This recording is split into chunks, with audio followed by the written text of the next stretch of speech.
Hi, Lisa.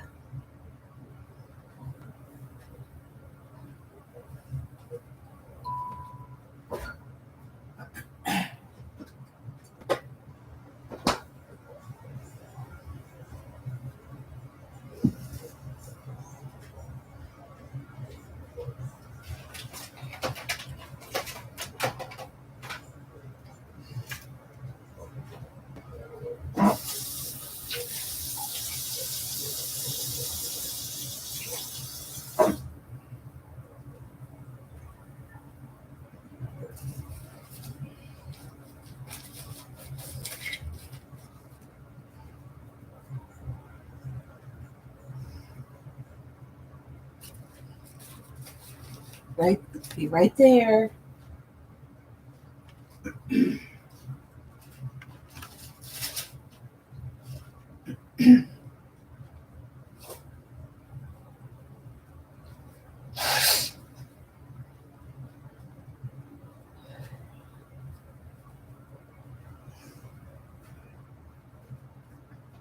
Hey, Mo, you made it.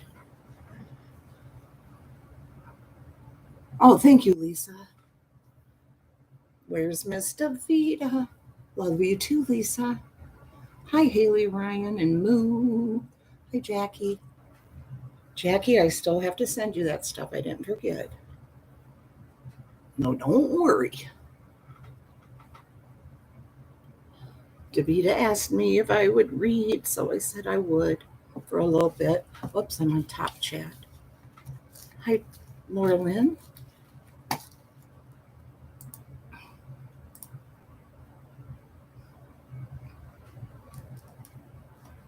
Davita, are you here?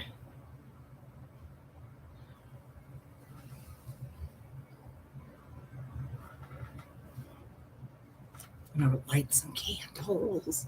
Probably can't see them well, but I kind of turned the light back that way.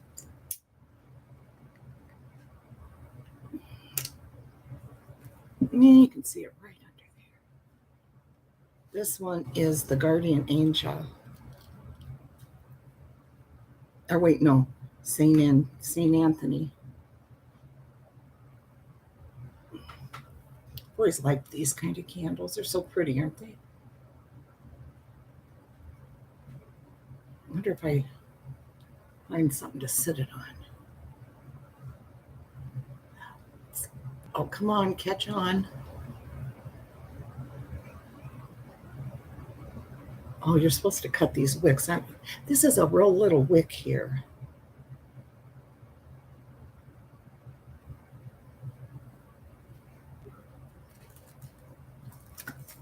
Don't die on me. This one is the Guardian Angel.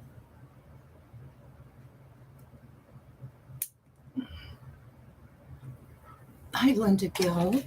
Hi, Mary. Davita made it, okay.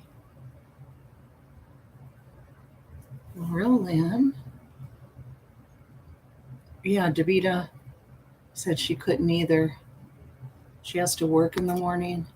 Moo was getting ready to fall asleep. So I said this is the perfect title for her.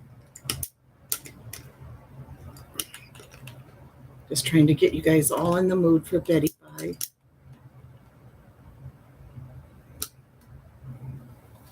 This one is the Guardian Angel.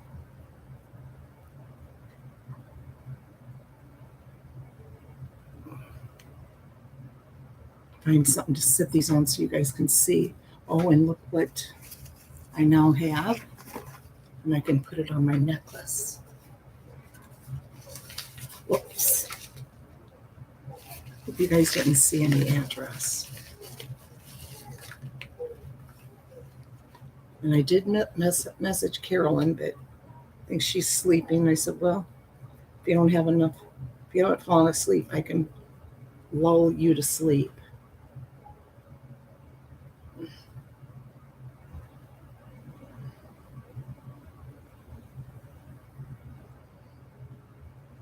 Okay, see, my other one I always kept on all the time through my showers, everything.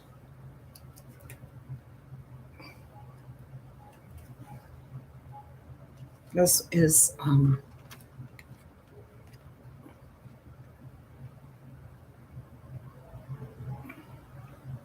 I felt so naked since I didn't have this. Bonnie ordered it for me, and her priest blessed it. Hi, Billy Jones.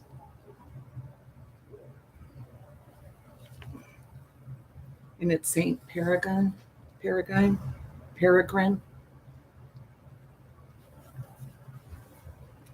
I think he's for the animals.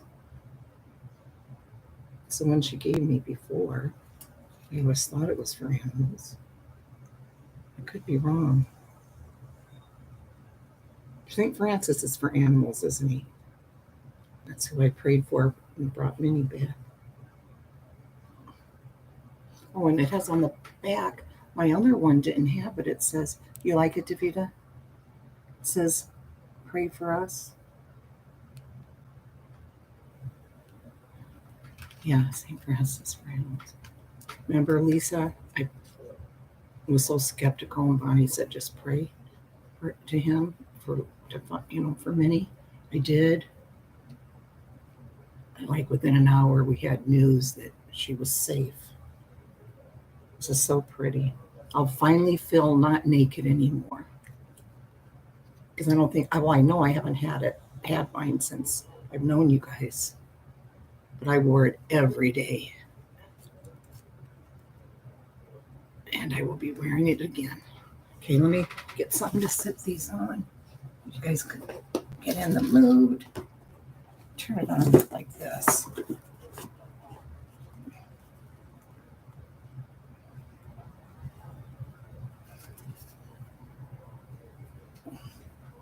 My fancy setup.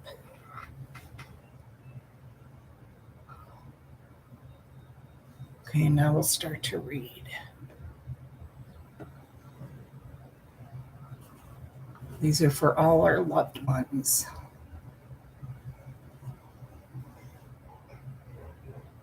They're here with us.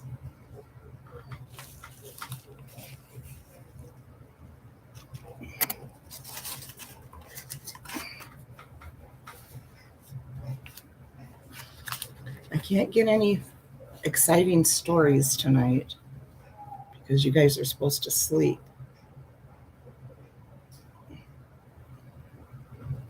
So we're going to read some kind of boring ones. You're welcome, Davida. And everybody, I know we all have loved ones that aren't here, and for our moms. And some of you don't have your fathers. Luckily enough, I still have my father.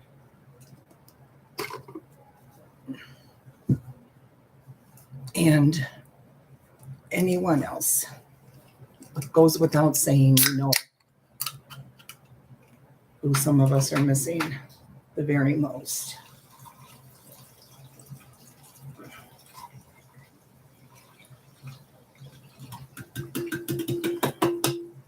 Okay, Moo, lay back. I want you to go to sleep. You couldn't sleep the other night, so go to sleep now. Dave even turned the TV down. Some of these might still be Christmas ones, okay? Oh, good, Mary. Good. Now remember, Mary, these are really old stories, okay? I have a magazine that has like newer stories, but oh, goodness gracious.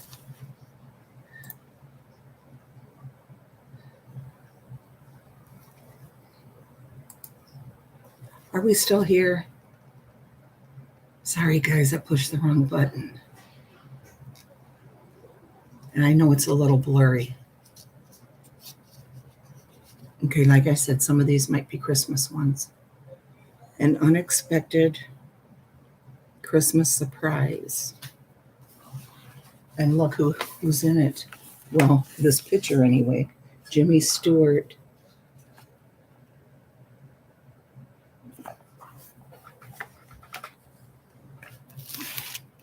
I have so much stuff on this table now. I got to get it cleaned off.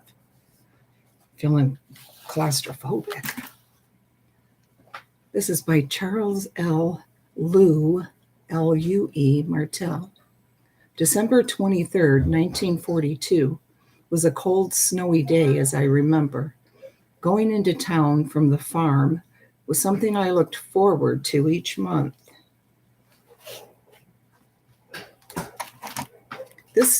This time it was extra special, not only because we did our shopping and bartering, but because it was Christmas time.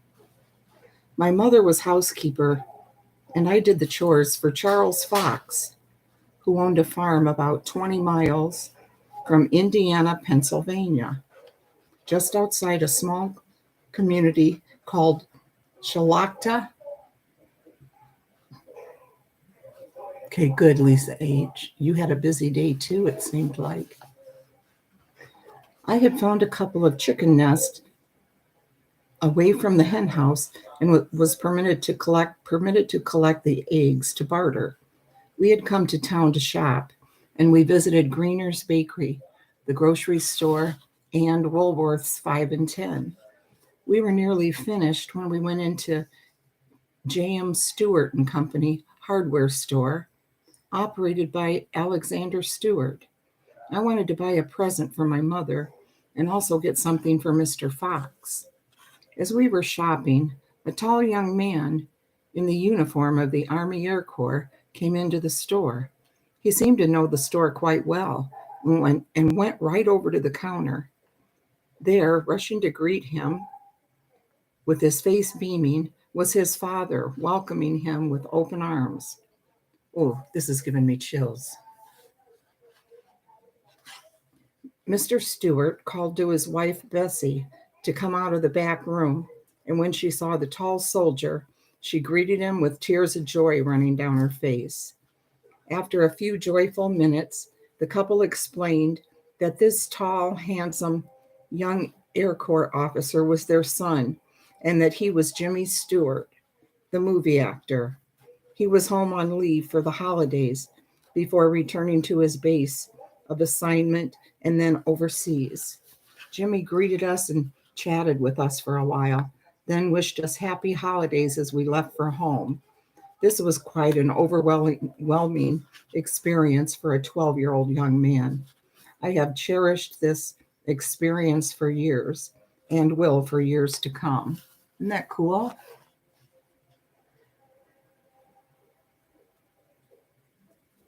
That's so cool.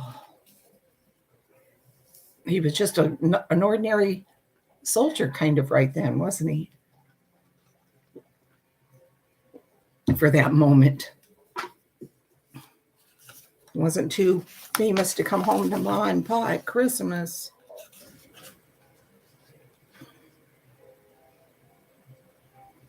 How about Chaplin? Chaplin and His Leading Lady by Carl C. Wright. Here's a picture of Minta Durfee, and then the other picture is Minta and her husband, Roscoe Fatty Arbuckle. He was charged with murder, if I remember right. I know I've watched different shows, old shows, where it's talked about that, how he was charged with murder. But they think it was accidental or something, and it ruined his career. It's something along that line. The first movie I ever saw was Hands Up, a serial, around 1920 with Ruth Rolland, but my favorite actor was Charlie Chaplin. I first saw him in a streaming circle of light pouring from a toy motion picture machine. The machine could be won by anyone who sold a certain number of seed packets. Without becoming a salesman, I retained in my mind a lasting... The heck?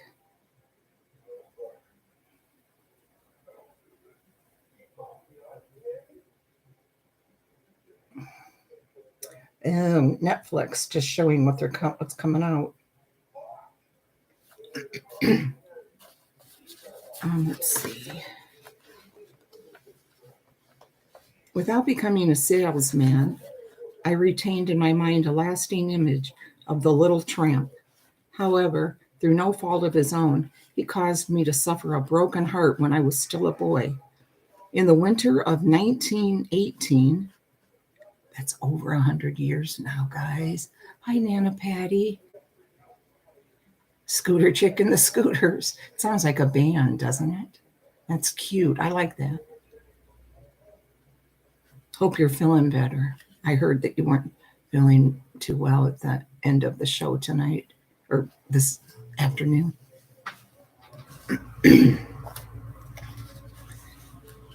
I stood with my mother and a sister in front of the lobby of our town's theater. We waited for the administration window to open and sell tickets to Charlie Chaplin's Shoulder Arms. An usher came to say that an operator was working on the projector to make a plainer picture, but that we would not have to wait much longer. At that moment, my father rushed up with alarming news.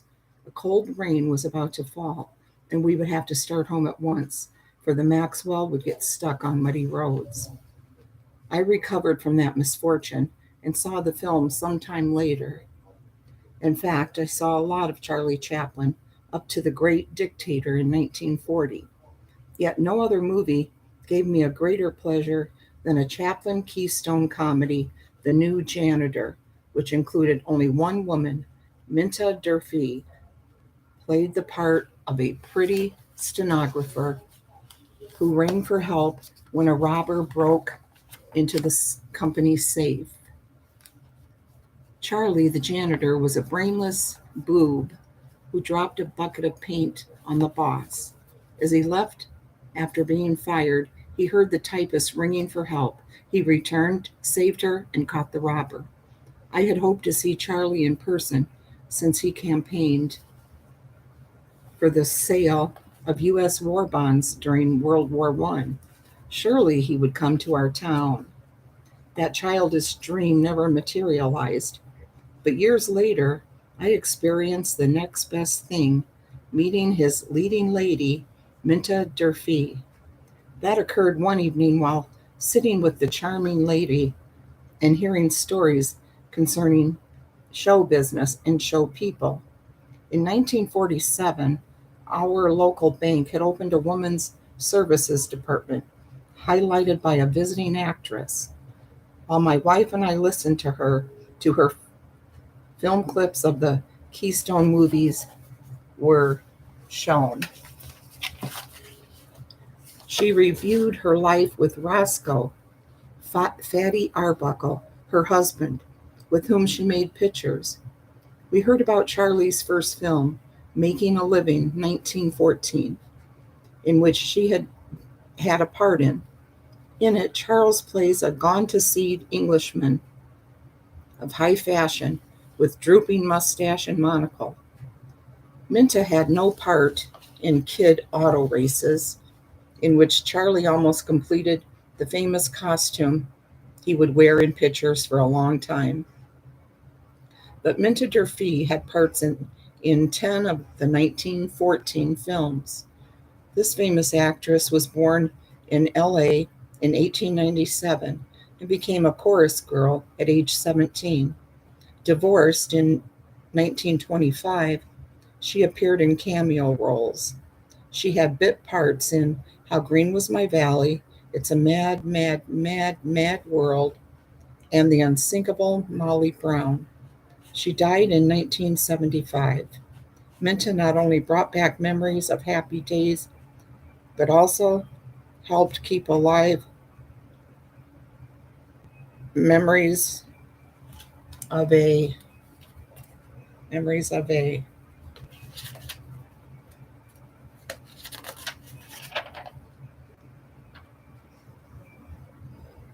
I don't know, they didn't finish it. Memories of a something.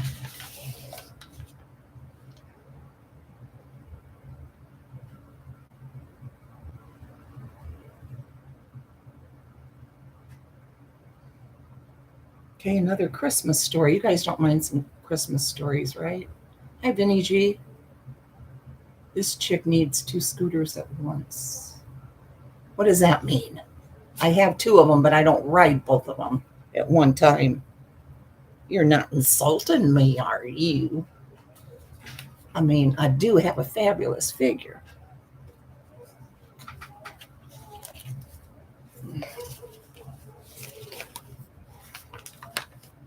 I know you got to be playing because I don't even know. You don't know me.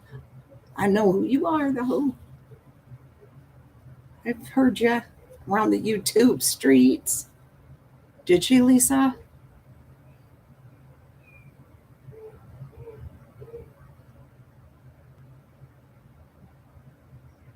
Well, Andrew, this is to put people to sleep tonight that can't sleep. Thank you, Nana Patty. You are too. If you don't like it, you can leave, Andrew. Yeah, you don't need to stay. Nobody's making you stay here. I usually do keep people hostage, but not tonight. This one's called What a Doll. Once upon a time, many, many years ago, Christmas was coming soon. I was 5 or 6 years old, and I was ready for that great day to make its appearance. I don't recall why I was out in the stone building where the winter supply of hand home canned foods was stored, but anyone would know I surely I was surely not looking for things I shouldn't see. We love you too, Linda Gibb. I did spy something though, and I consulted Mother. Mom, what is in that box? She knew that I had a good suspicion of exactly what it contained. I was not good at being sly, and as much as I wanted to see the contents, I did not peep once. I just looked longingly at that treasured box. Mother was busy with keeping house and cooking for our family of 5. Mother, Daddy, my brother, my sister, and me. But she always had time for us to attend to our needs. Well, I had a need right now, several days before Christmas.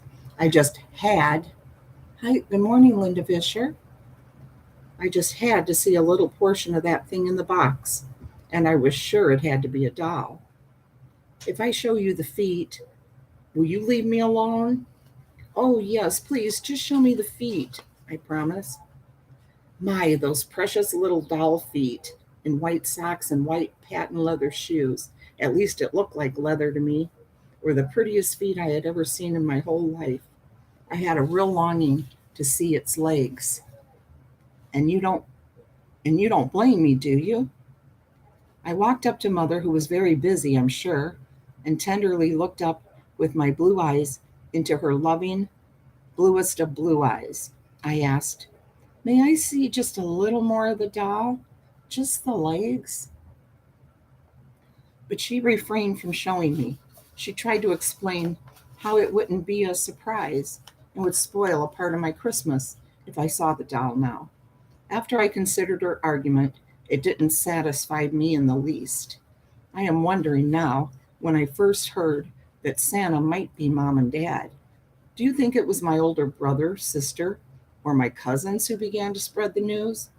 And I'm not sure, but what it should be called, but but what it should be called, and I am not sure, but what it should be called, quote unquote, bad gossip. I didn't do too much good because I can still believe perhaps there is a Santa.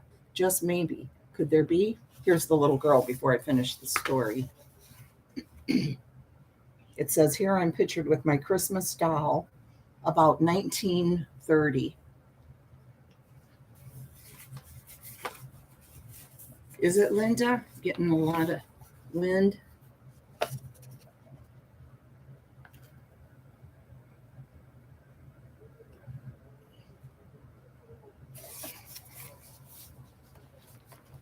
I love hearing the wind go at night. I don't know why.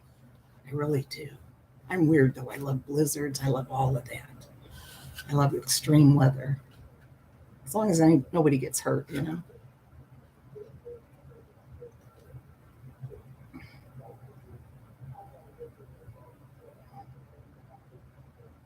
It didn't do too much good because I can still believe perhaps there is a Santa.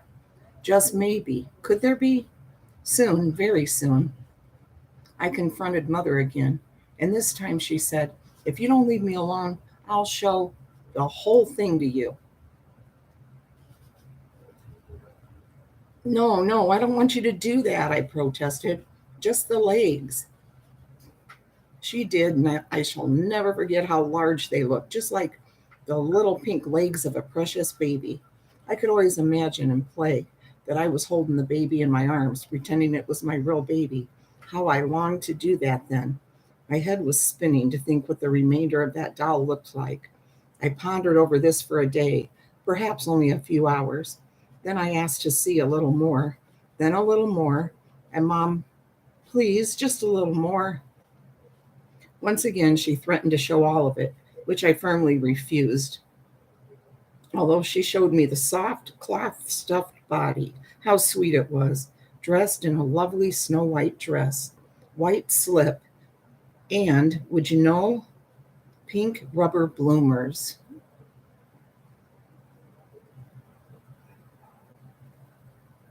Really, Terry is. It's windy here in Central Florida. It's going to be in the 20s by Sunday. Wow. Sounds like your weather here by us near Chicago. This was satisfactory to me. Well, that's not really the word I need to use, but it will have to do since Webster's dictionary fails to give a word to describe what was in my heart and mind. I survived, though, and when Christmas morning arrived, the day found me the happiest little child anyone could imagine. Whether it was Santa who was responsible or my parents, it was pure joy. Here was the whole doll in all its beauty, with a ruffled white bonnet and a pink ribbon tie. I knew by the pink it was a baby girl, but the twinkling by the twinkling blue eyes and smiling face, I felt the doll loved me. Funny, now when I look at this doll with her sewn up, patched body and gaze upon the shoes and clothing I so crudely made for her, I feel we still have a very close connection. The new generation would say we bonded, whatever the term. This is my most special and precious Christmas memory. And it's all because of the doll dressed in white and my mother's patience.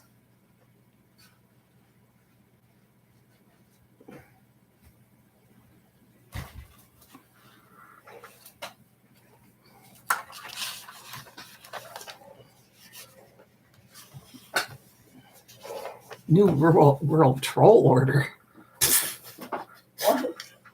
A troll with their name NW New World Troll Order.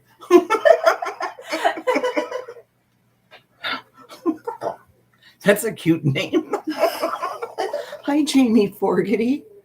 It's been a while.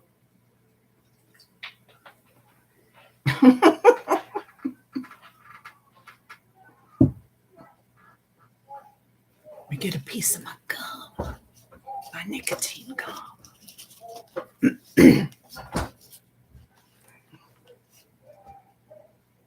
I think I read a lot of these in here.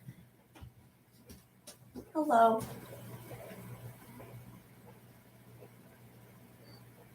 Hi, Lisa H. Do these Christmas ones bother you guys? Hi, Larky. Or do you want me to find a different topic?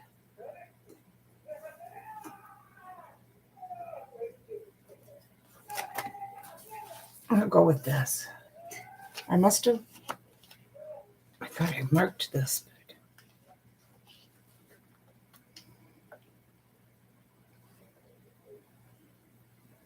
This just might be too stimulating.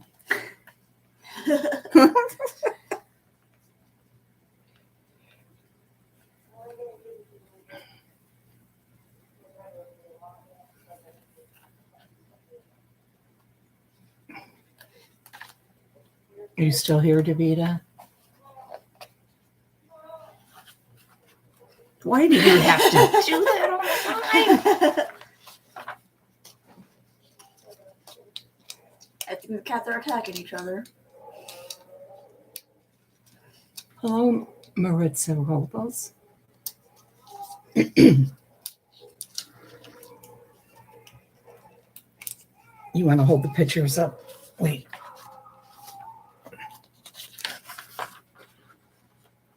I want to hold this up while I get this gum out of here. Oh boy, there's mittens. And Garnet. Girls, please now. I have candles over here.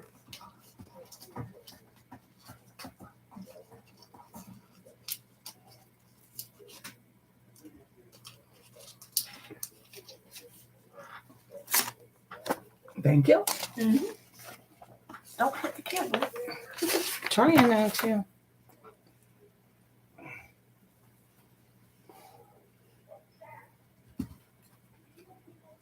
Garnet.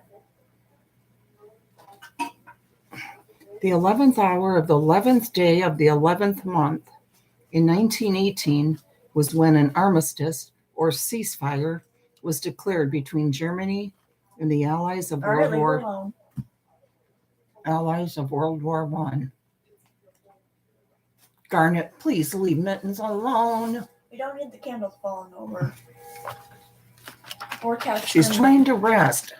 Oh, jeez, here we go. Mittens. Sorry, guys. 1 second.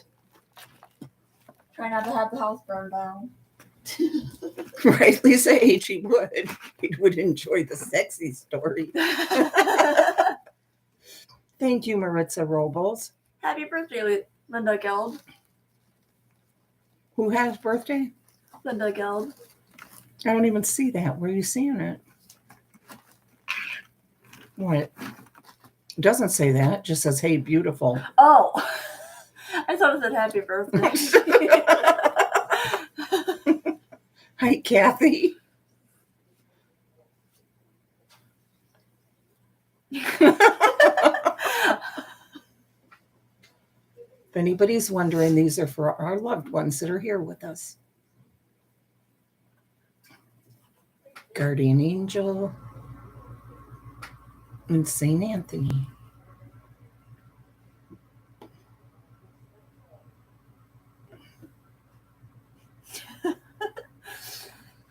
Hi, Nana Patty. Thank you. Okay, I got to get back to story reading. People are trying to sleep. Some might be just getting up. Hi, help me, Rhonda. I help you, Rhonda.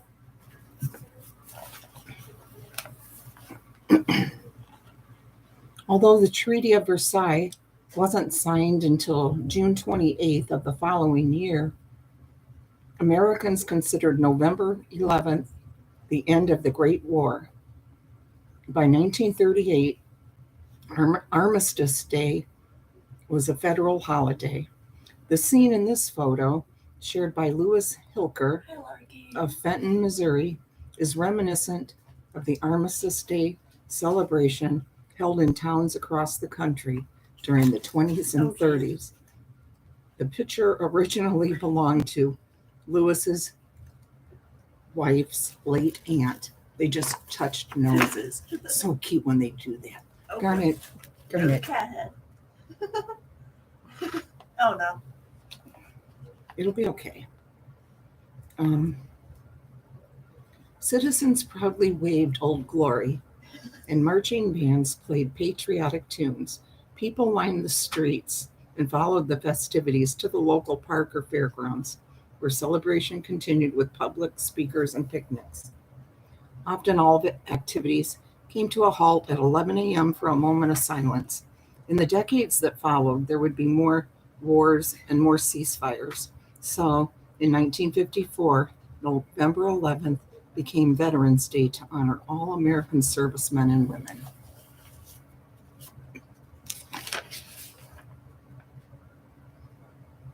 Does anyone remember? I know, right, Jamie? She's huge. Garnet's gotten so big.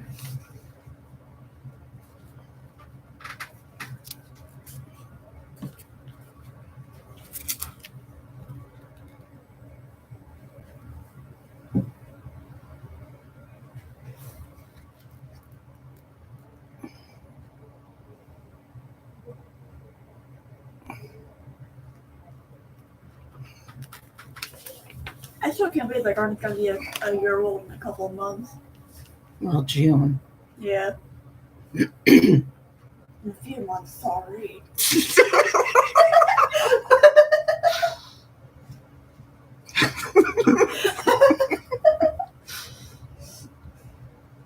Glow that won't rub off.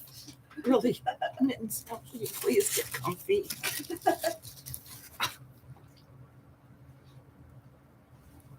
Oh, Nana Patty, you still here? Look how beautiful.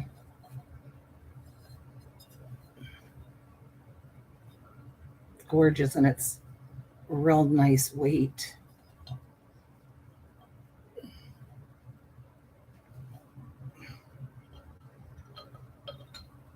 Isn't it? Yeah. Yes. It was actually June. She showed up. So I'll have to look on my pictures to see exactly what part of June, because the vet said she was, what, 3 to 4 weeks old? Yeah. Oh boy, Nana Patty being held hostage by her cat. And then this was from Debbie D. I got these right around the same day. Oh, probably, yeah, on the same day, wasn't it, Lex? Yeah. There's Lisa Nia, hostage 55. Hostage number 55 checking in. I know this horse is just beautiful. You're really, really liking it. Thank you again, Nana Patty. Gaia was probably about the same size as the horse when we found her. Oh, When she found us. You're right. Yeah, she was. That's about the size she was. It's also about the same size of her tail. She was so tiny. I just really like this. I'm probably going to sit it over here whenever I get that cart situated. Get my sets,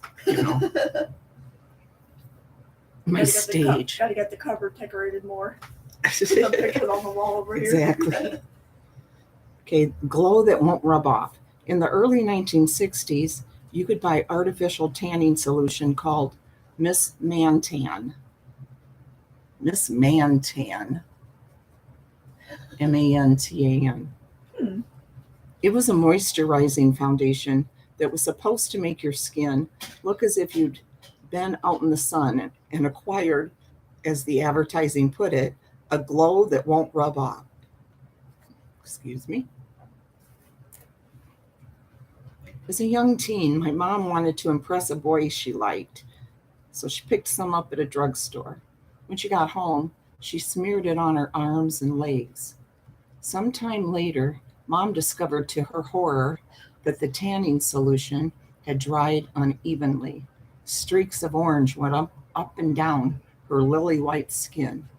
When Mom's sister, Bertie, saw her older sibling's unfortunate dilemma, she remarked, "It looks like you've got jaundice." After that, Mom's brothers and sisters teased her without mercy. For the following few days, Mom dressed in long skirts, knee-high socks, and turtleneck sweaters. One day, another student wearing the same getup stopped her in the hallway. Classmate said to Mom, "I see you've been using Miss Mantan too." From Carl G. White, Napa, California. Simple consumerism. I recall when toothpaste came in one size only, about the dimensions of your index finger, when I was growing up in 1930s Philadelphia. Consumers, that's awfully little, isn't it? Wow, that's a little thing of toothpaste. Copper Tone, Van de Soleil. Remember all those. Consumers bought toilet paper only a roll or two at a time, not in bundles of 24 as they do now. As a substitute for toilet paper, some people used the tissues in which oranges were wrapped. With no shower, we all took baths. The water was heated by natural gas in a water heater near the bathtub. When you ran out of gas, you had to put a quarter in a coin box on the wall. This sometimes happened in the middle of a bath, making for a chilly interruption. That's from Ed Spywack, Southampton, Pennsylvania. Loves Baby Soft. I used to love the smell of that.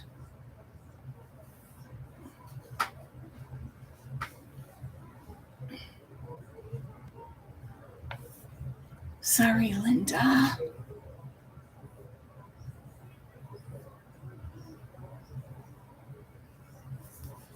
I could have went on StreamYards, but I don't know how to do that now once I'm already on YouTube. Because StreamYards, you guys could have come up. But I was just reading, yeah, isn't that weird? I guess in different places, maybe in a city or something like that. Because I've never heard of that. I'm thinking in a city apartment or something, maybe. Or I don't know. I really don't know. My grandparents never talked about that. H-O oatmeal on the ranch. We wonder how many readers recall H-O oatmeal, whose makers sponsored the early children's radio broadcasts of the H-Bar-O Rangers and Lady Bobby Benson's adventures in the mid-1930s. You either, Linda? Yeah. The program was originally set on the H-Bar-O Ranch, an obvious reference to the cereal name. After the sponsor left the show, the program was off the air until 1949, when it was called Bobby Benson and the B-Bar Riders. A music and comedy version of the program was called Songs of the Barbie Bar. The cast included Don Knotts as Windy Wales, the handyman. Bobby was played at different times by Richard Wanamaker, Ivan Curry, and Billy Halop, and the role of Polly Amstead went to Florence Halop. 2 Bobby Benson TV shows aired in the New York City area in the 50s. Readers have told us about the cowboy outfits listeners could get in the radio show's early years. You sent in several H-O oatmeal box tops and a small amount of money for each piece of the outfit, which included a hat, chaps, spurs, a bandana, and a gun with holster. How cute is that? Isn't that cute? Communally used bath? Maybe, Nana Patty. Yeah, maybe. Yeah, that would make sense.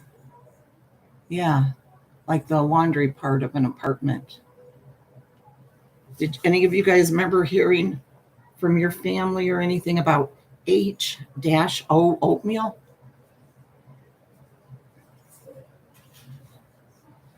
Oh, wow, this is interesting. Disease controlled by cards. We 4 kids quite often had a quarantine card like these posted above right. I'll show you in a second. Posted outside our front door while growing up in the 1940s. When I showed my own 2 children the warning cards I kept, they laughed. But posting them was the rule back then. Every time you contracted a communicable disease. Okay, Maritza.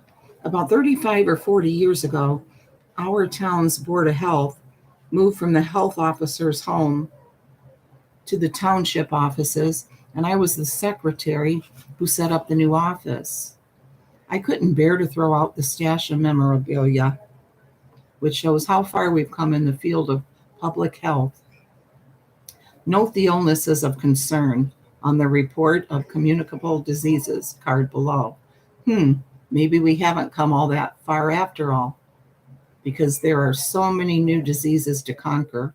from Joe Thompson, Tawaka, New Jersey. Let's see when this one was. Obviously, this is before COVID. Oh, yeah, this is November 2011.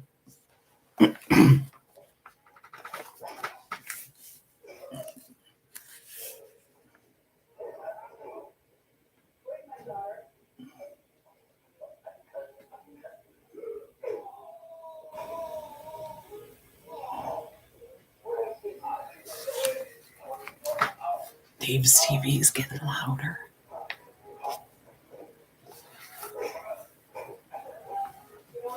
Somebody's getting strangled or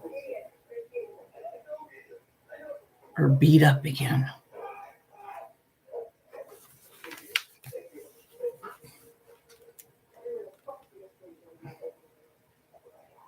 Wow, here's one of the cards that you had to report on. Anthrax, cholera, diphtheria, dysentery, epilepsy. My daughter, Nikki, has epilepsy. Influenza, malaria, German measles, meningitis,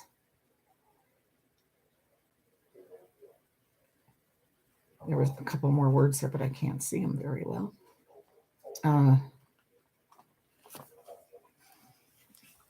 Menial,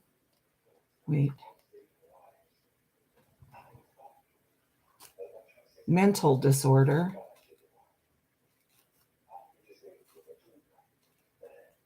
ophthalmia, something or other, para something fever, paratyphoid fever,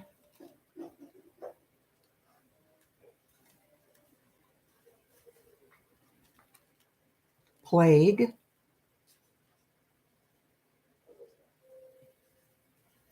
infantile paralysis, would be polio,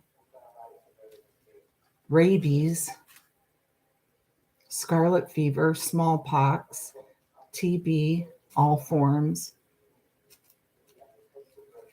trichomoniasis, trichomone or something, typhoid fever, typhus fever, whooping cough, yellow fever,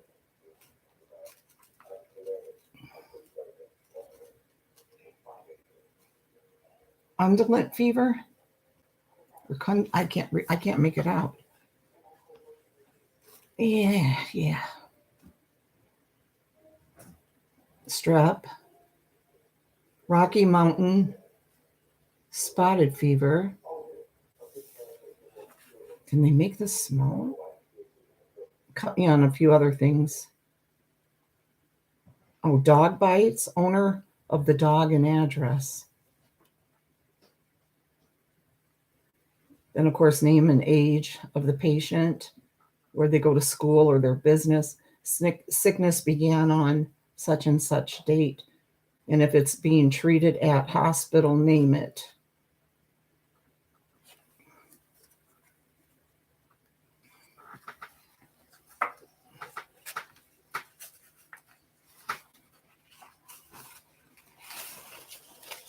Old bottles, yeah, I like old bottles too.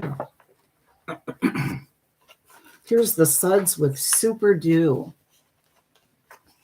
My sister Helen and I used to love the old radio ads for Super Suds in the late 30s or early 40s.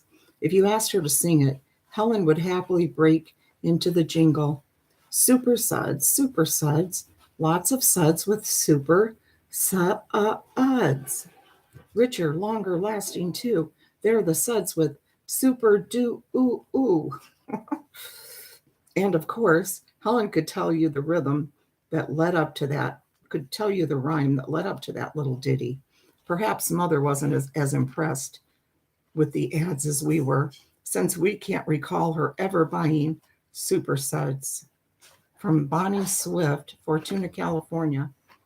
Editor's note: among the radio soap operas sponsored by the Colgate Palmolive Peat Company in Super Suds were Mert and Marge in the story of Ellen Randolph.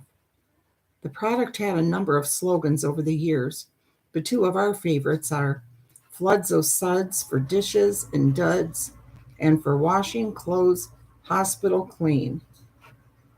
The how-to on the back of the box included directions for using the soap for both laundry and dishes. Clocks. Many department stores hung large clocks on the main floor. Some downtown shops had a four-sided illuminated clock posted in front. Steamer trunks. When our grandparents arrived from the old country on steamships, their personal possessions were carried in large trunks. Square trunks stacked easily, and camelback trunks with rounded lids were placed on top. Though difficult to stack, it made for a quicker departure from the ship. Shoe stretcher and shoe horn, commonly used for better fitting leather shoes in the early years. Back then, kids could ride the bus by themselves and wait in the car when mom and dad did their shopping and errands. Faux white wall tires. Tire and rubber, white wall and rim. When the tire was deflated, a rubber white wall was inserted and the tire was inflated again. This was cheaper than real white walls. Some white walls were even painted on. And lighted shaving mirror. There was a wall mount on it, a rim light, a mirror, outlet for shaver, adjustment, and cord.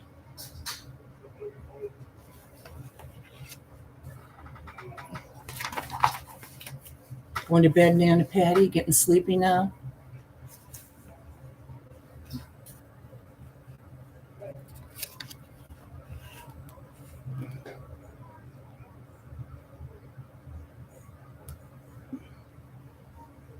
Did you, Linda? I'm not surprised. Here's some pictures from the past. Reader slides show a colorful past.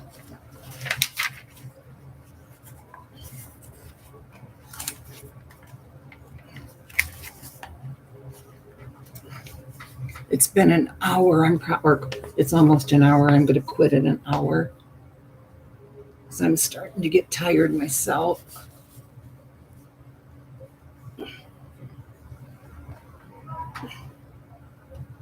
And Davita, you have to work tomorrow. I hope you're sleeping.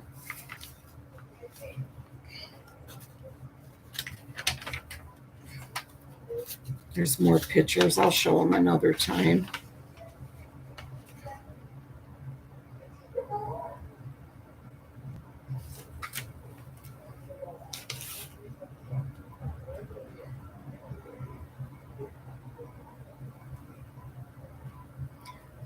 Here's Bond clothes. Does anybody remember that? The saying, gentlemen prefer Bond, was one of the slogans used by Bond clothes, where the author collected this memorabilia: notepads, a gift certificate holder, and a green hat given to gift card buyers. Below, Bill is seen with his wife Rachel in 1958 and as a store manager on the right with a car dealer for a late 1960s promotion. Pictured at left is the Times Square store on VJ Day in 1945.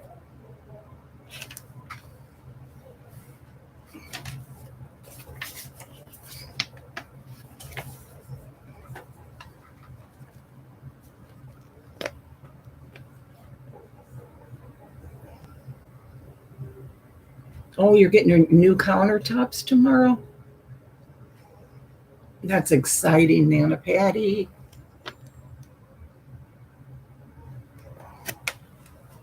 That's really exciting.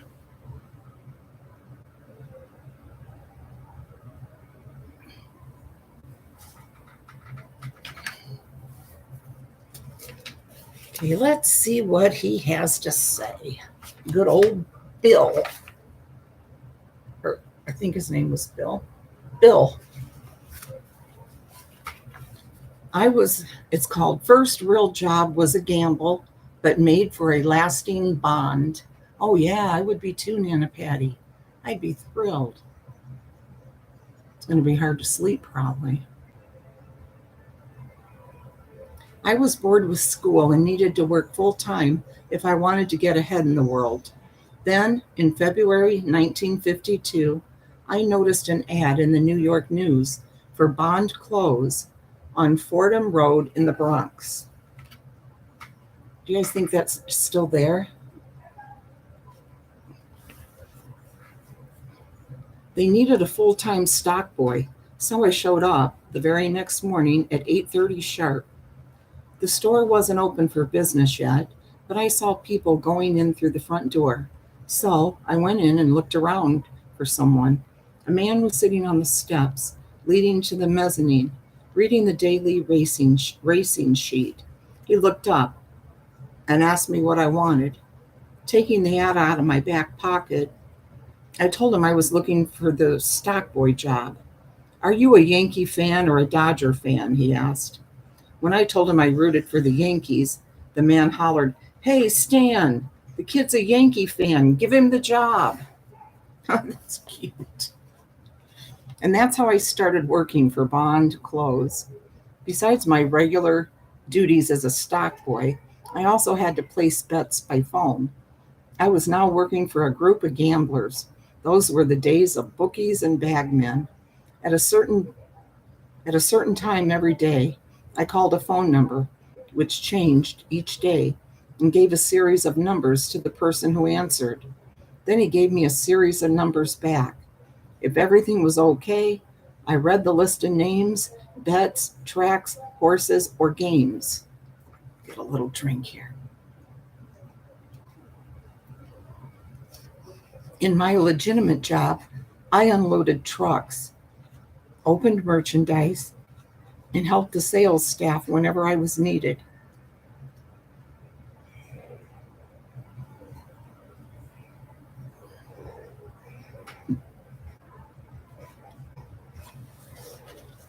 I soon advanced to a sales position and then assistant manager, spending some of my time working in the big store on Times Square. Many of my customers there were movie stars or other celebrities. Ooh, that'd be exciting. And every year, I helped the camera crews load their equipment on the roof of the store in preparation for the big New Year's Eve celebration. This was an exciting time for me. I later became district supervisor of 13 stores in New England and finally transferred to Washington, D.C. in 1975. My long and fruitful career ended when I closed the F Street store in 1980. But the cherry on top of the sundae came in 1954, while my then boss, Richie, and I were walking down the steps from the mezzanine. I looked down to the ladies' department and saw a beautiful brunette. I said to Richie, Do you see that girl? I'm going to marry her. That was my Rachel. We were married on November 1st, 1958, and we've been together for 53 years.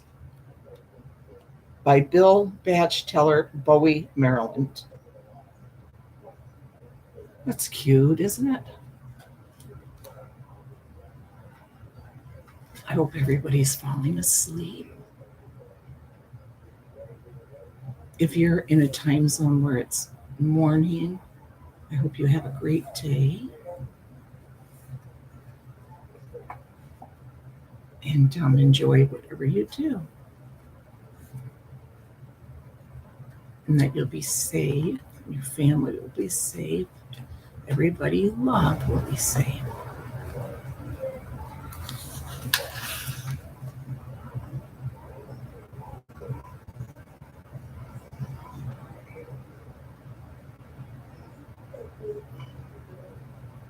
everybody's sleeping or going about their day.